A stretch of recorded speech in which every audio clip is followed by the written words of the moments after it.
In this tutorial, let's take a look at how to align text here in Figma. So we've got some text out here, and as we click and drag on the bounds of this text box, our text will wrap down.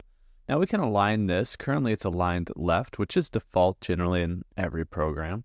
And so if we have this aligned left, we can select the text and then go to the right here in the text panel, and we actually have align center and align right.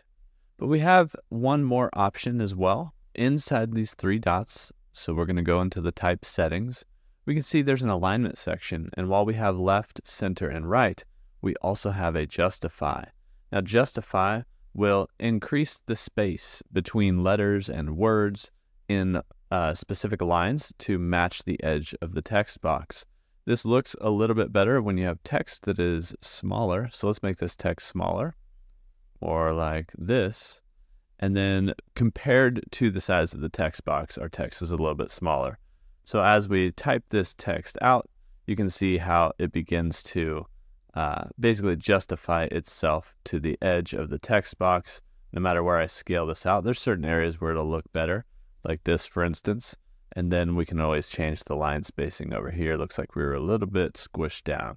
However, that's the kind of justify version of text alignment, with the last line aligning to the left.